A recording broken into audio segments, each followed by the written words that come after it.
가운데 잘 보냈습니다. 최근에 이제 고향이 멀다 보니까 이 명절 증후군 혹시 아십니까? 며느리 되시는 분들은 이제 설거지 하고 음식 차리고 이러다 보니까 손목이나 또는 습진이나 이런 또 몸살이나 이런 현상들이 생기죠. 그걸 명절 증후군이라고 합니다. 저는 멀리 이렇게 운전하고 왔다 갔다 하니까 피로가 누적되고 이게 쉽게 풀리지 않는 현상을 이제 명절 증후군이라고 하죠. 여러분 어떻습니까? 새로운 친척들이나 이런 사람들을 보면서 가족들을 보면서 감회와 또 오랫동안 보지 못한 미안한 마음과 또 그런 마음을 가지고 효도를 다하고 또 오래간만에 본 자식들, 자녀들 보면서 한없는 축복과 은혜를 나누어 주었습니까? 아니면 잔소리를 하지 않았습니까? 덕담이라는 이름 아래에서 여전히 우리는 혹시 자녀들에게 잔소리하고 있지는 아니합니까? 덕담이라면 축복의 언어이죠. 그래서 축복만 해야 되는데 이제 자꾸 이 약점들이 보이니까 그 약점들이 채워지면 좋겠다라는 생각에 얘기를 한술 두술 떠다 보면 잔소리가 되겠죠. 우리의 자녀들 또 우리 보지 못했던 사람들 오래간만에 봤을 때는 축복만 할 수 있어야 하는데 이게 쉽지 않다라는 겁니다. 그래서 명절 때 보면 사람들이 친척들이 같이 이렇게 만나기를 원하는 사람이 있는가 보면 어떤 사람은 만나기를 좀 원하지 않고 좀 거리를 좀 두고 싶은 사람들이 있다라는 것이죠. 우리가 그래 어떤 사람은 자꾸 만나고 싶고 좀 더 가까이 있고 싶은 사람이 있는가 보면 어떤 사람들은 1년에 한 번 보는 것도 부담스러워 보지 못하는 좀 안 봤으면 하는 사람들이 혹시 있지는 아니합니까? 여러분들은 친척들 중에서 보고 싶은 사람에 해당됩니까? 아니면 보지 좀 거리를 두고 싶은 사람으로 혹시 되고 있지는 아니합니까? 명절에 수많은 사람들이 모여 있고 즐거운 자리이지만 어떤 한 사람이 있으면 정말 신나고 즐거운 자리가 되는 반면에 어떤 한 사람 때문에 그 자리가 혼란스럽고 복잡한 일이 벌어지는 그런 가족의 모임이 될 수도 있죠.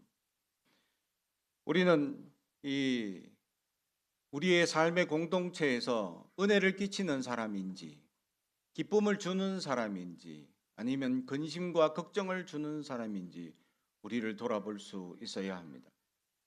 오늘 성경에 한 사람은 심판과 사망을 오게 하고 한 사람은 구원을 받게 하는 그런 이야기가 오늘 본문의 주제이죠. 그래서 먼저 한 사람으로 말미암아 죄가 세상에 들어왔다라고 12절 말씀은 얘기하고 있습니다.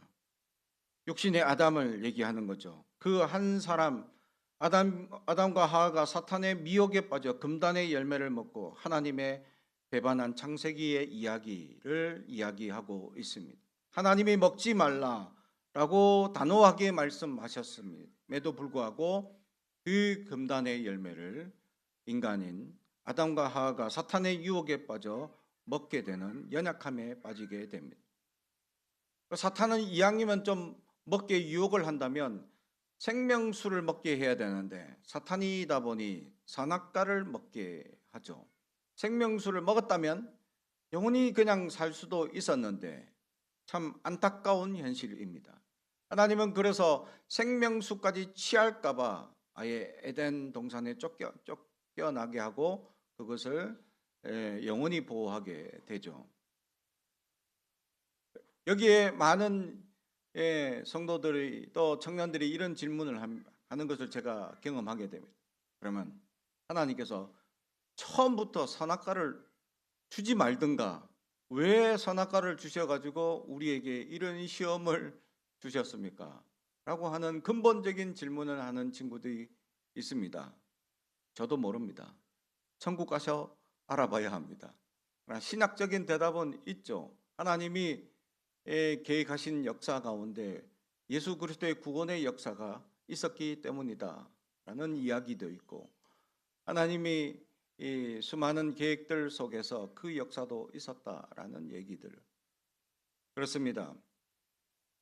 우리가 성경을 보면 난해한 질문들이 많이 있지만 그 많은 질문들 중에 왜 한 사람, 그는 사탄의 유혹에 빠져서 선악과를 선택할 수밖에 없었는가라는 것입니다. 한 사람 때문에 죄가 들어오고 심판이 들어오고 결국 우리 모든 사람들은 그 죄악에 빠져서 죄의 속성을 가지게 되는 연약한 사람들이 되어 버렸습니다. 죄로 말미암아 사람은 죽게 되고 죄로 말미암아 사람들은 죄에 묶여버리고 타락한 사탄의 역사처럼 죄로 우리도 또한 타락한 삶을 살 수밖에 없는 연약한 세상이 되어버렸습니다.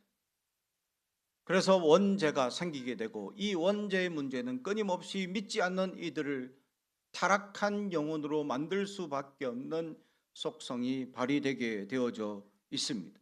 예수를 믿지 않는 사람, 아무리 선하게 산다고 한들 근본적 안에 있는 원죄의 타락함을 벗어날 수 없습니다. 이걸 유일하게 벗어나게 할 수 있는 방법은 오직 예수님밖에 없기 때문이죠. 그래서 이 죄에 묶여 살아야 하는 연약한 삶을 살 수밖에 없습니다.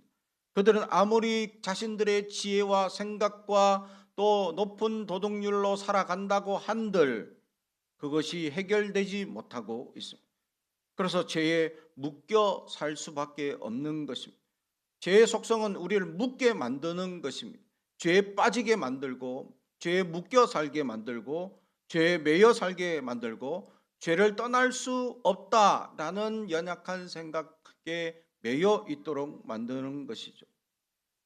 그래서 죄로 인한 생겨나는 죄책감에는 두 종류가 있습니다. 하나님이 주시는 죄의 깨달음과 사탄이 주는 죄의 의식입니다.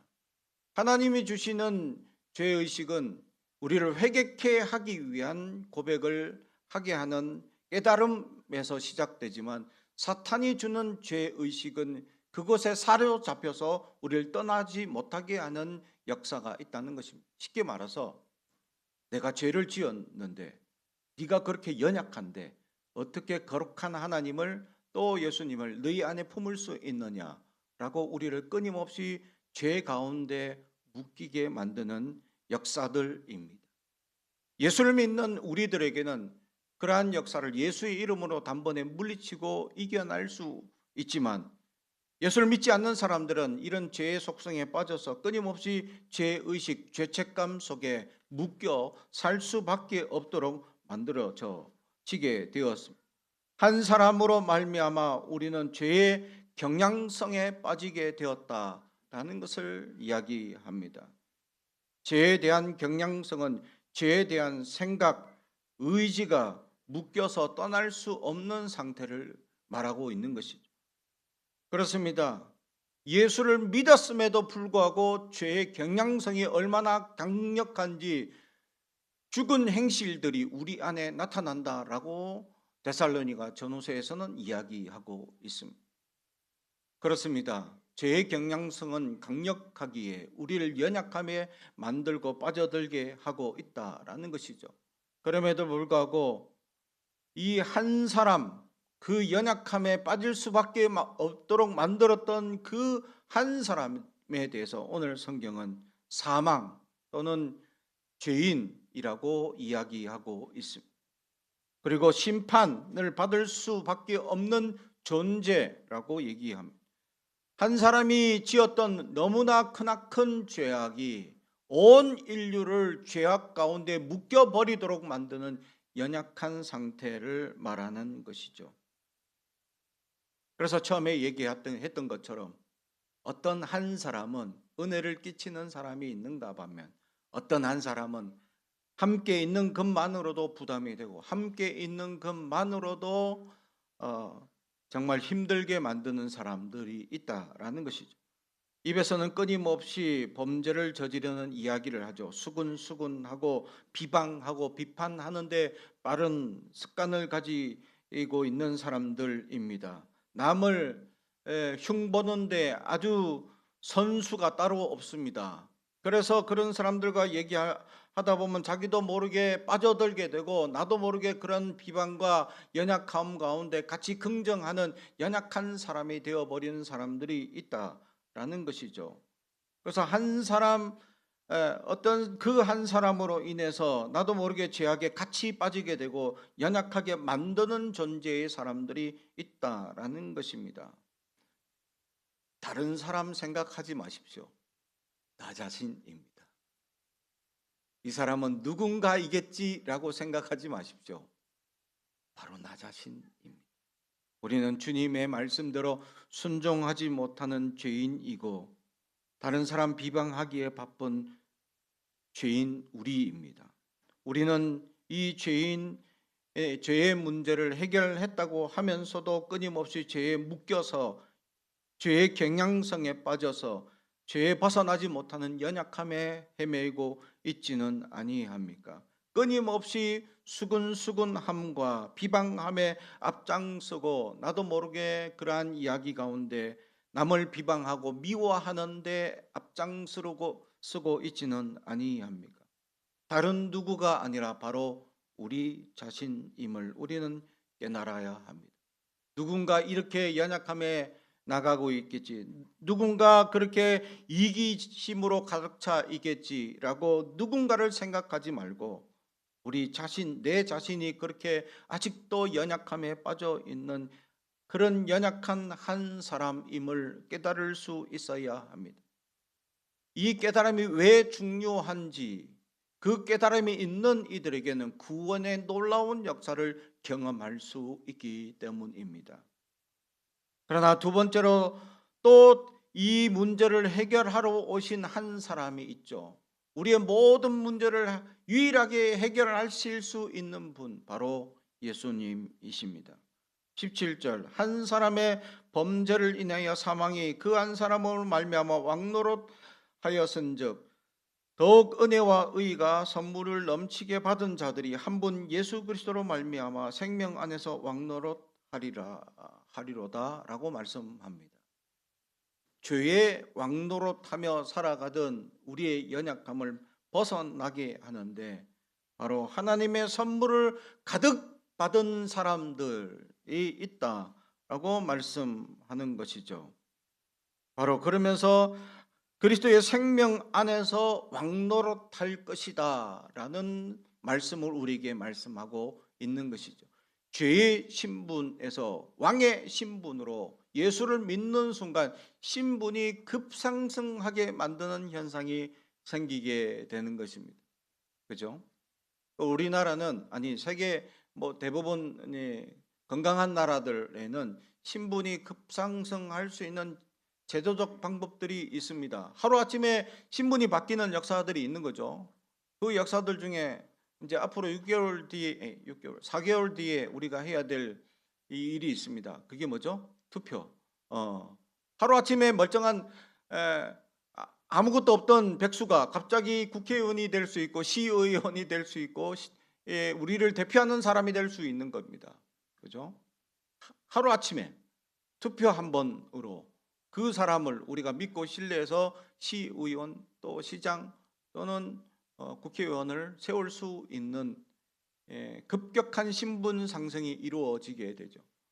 국회의원이 되면 하루아침에 이제 신분이 바뀌어서 나라에서 중요한 인물이 됩니다. 그런 사람들은 비행기를 타도 귀빈실을 통해서 왔다 갔다 하게 되죠. 저는 일평생 귀빈실 한 번도 들어간 적 없고 앞으로 들어갈 생각도 없지만 궁금하긴 합니다. 과연 어떻게 지나가는지. 그분들은 이렇게 검사도 없이 그냥 다 논펜스로 지나간다라고 대기만 하고 있다가 비행기 타고 제일 먼저 타고 제일 먼저 내리고 그런 편의성을 가진다 하더라고요. 그런데 관심은 1도 없지만 그래도 그런 편의성이 신분이 하루아침에 바뀌지 않습니다. 남들과 같이 줄 서서 들어가던 사람이 아무의 방해도 없이 그냥 잠시 좋은 자리에 대기하고 있다가 이렇게 제일 먼저 들어가고 제일 먼저 나올 수 있는, 그리고 어느 나라 가든 귀하게 대접받을 수 있는 그런 신분의 상승이 되고 있지 않습니까? 그리고 또 우리나라에서는 사법고시, 행정고시 외모고시, 이런 고시를 통해서 사람이 또 신분이 하루아침에 급상승할 수 있게 되죠. 신분이 바뀌는 겁니다. 하루아침에 멀쩡하던 수험생이 하루아침에 변호사, 검사가 될 수 있고, 하루아침에 국가공무원 4급 이상 뭐 이렇게 올라갈 수도 있고 7급도 될 수 있고, 하루아침에 신분이 변화되는 것이죠. 그렇습니다. 그렇게 신분이 급상승 변화하게 되면 수많은 혜택들을 누리게 될 수 있습니다. 그런 혜택들 때문에 명예를 더 욕심내는 사람들로 가득하게 되는 것입니다. 그 명예, 그 변화가 얼마나 많길래 그렇게들 욕심이 많은지. 그래서 어느 그 사람이 이 국회의원이 됐을 때 변화가 될 수밖에 없는 몇 가지를 쭉 나열해 봤는데 몇백 가지가 변하더라라는 거. 하루 아침에, 그죠? 없던 사무실 주죠. 그 사무실에 일할 수 있는 사람들 다 월급 국가에서 다 대주죠. 그다음에 또 사무실 운영비도 다 주죠. 그 모든 비용들이 다 국가에서 다 주면서 자기 운전사 따로 주죠. 또 차도 주죠. 모든 혜택들이 다 바뀌게 됩니다. 이런 변화가 몇백 가지가 하루아침에 변하게 되는 것을 누리려고 사람들은 명예욕에 빠져서 그렇게 명예를 누리려고 하는 사람들이 있다라는 것이죠. 하루아침에 신분이 급상승하는 것을 노리고 변화되는 것을 노리고 하는 사람들의 이야기입니다. 그러나 오늘 성경은 예수를 믿는 순간 왕의 신분을 얻었는데 혜택은 없어. 혜택은 도리어 십자가를 지라고 말씀합니다. 도리어 더 극심한, 왕인데 십자가를 져야 돼. 더 힘든 역사를 우리에게 주고 있습니다. 아니, 혜택도 없는데 도리어 힘든 일을 우리에게 지게 하시는 일이 예수를 믿는 일이라. 그럼 세상 사람들이 그렇게 힘든 일을 왜 굳이 하려고 할까? 그러나 우리에게는 예수 때문에 얻게 되는 눈에 보이지 않는 생명을 가졌기 때문입니다. 할렐루야. 세상 사람들이 이해할 수도 없고 깨달을 수도 없는 하나님의 생명력을 가진 우리는 세상에 망하게 하고 힘들게 하고 어렵게 하고 근심 오는 모든 문제들이 예수로 말미암아 다 해결되는 것입니다. 할렐루야. 그 은혜를 경험해 본 사람들은 바로 예수의 신분이 가지게 되면 왕의 신분이 어떤 건지를 깨닫게 되는 거죠. 그래서 왕의 신분으로 살아가는 우리, 급상승해서 신분이 바뀌었는데 혜택이 아무것도 없다. 그러나 살다 보니까 그 혜택이 무언지를 깨닫기 시작합니다. 그걸 뭐라고 표현하냐면 은혜 받았다라고 얘기합니다. 은혜를 받다 보면 하나님의 주신 그 놀라운 혜택들을 하나하나씩 깨닫게 되고 감동하게 되어져 있는 것입니다.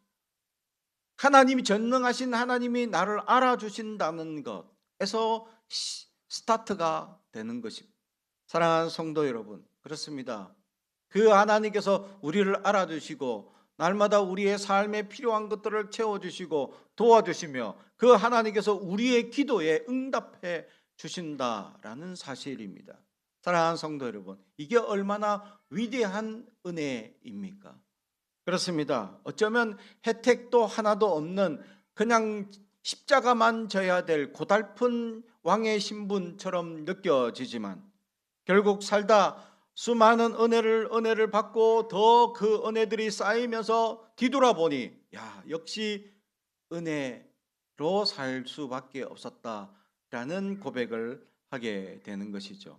사랑하는 성도 여러분, 그렇습니다. 한 사람은 우리를 죽게 만들고 사망, 심판에 만드는 사람이지만 한 사람은 그 은혜와 혜택을 우리에게 주시기 위하여 당신을 희생해서 우리에게 다가오신 십자가 사랑을 발견하게 된다라는 것입니다.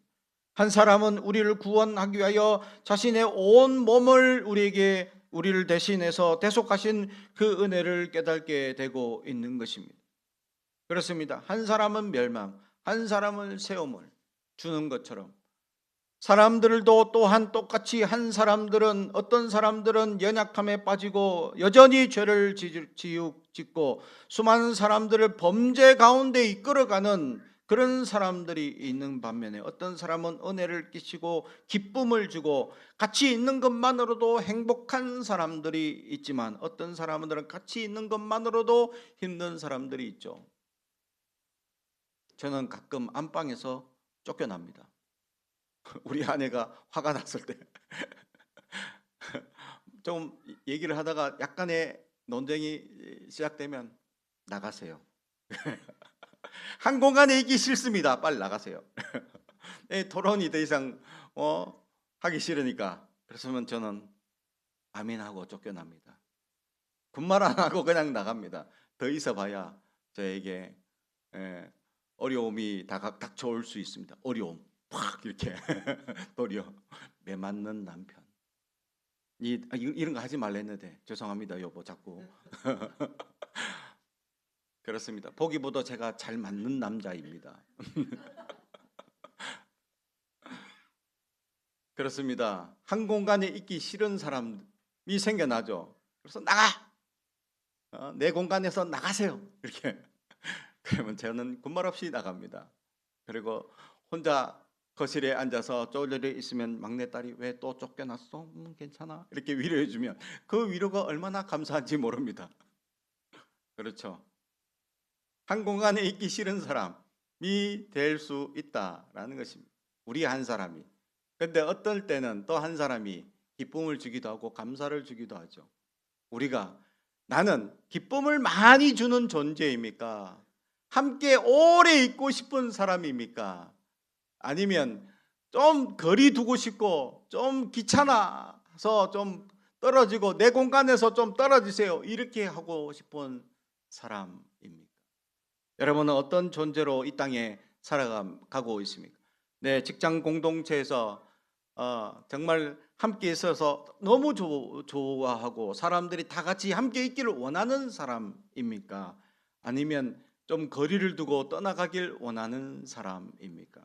제가 신대원 다닐 때 저는 이미 신학을 했기 때문에 신대원 때는 좀 더 깊은 영성을 위하여 기도하는 모임을 몇 명 관심 있는 친구들끼리 가지게 되었습니다. 그때 여자 후배가 굉장히 이제 같이 잘 따르고 이렇게 막 이렇게 따라오고 이렇게 같이 기도 열심히 하고 그러면서 은혜를 나누는 것에도 적극적으로 동참하던 그 여자 후배가 있었습니다. 그런데 학교 축제가 있어서 제가 임원이라 학교 축제를 주관하는 일이 있어서 저희 가족들도 와서 같이 참여하고 선물 받아가라고 하는 그 순간 저희 첫째 딸 향기가 그때가 이제 6살 때인가 7살 때쯤이었는데 저희 딸이 아빠랑 손잡고 쫓아다니다가 어떤 여자 후배가 내 옆에서 같이 얘기를 하고 있는 걸 보고 우리 딸이 깜짝 놀랐어요. 그리고는 엄마한테 막 달려가서 엄마 아빠한테 여자친구가 생겼어. 그래 엄마가 깜짝 무슨 소리냐. 어떤 여자가 아빠를 너무 좋아하는 것 같아 라고 얘기하는 거예요. 저는 그때까지 몰랐습니다. 이 후배가 나를 그렇게 좋아하는 줄.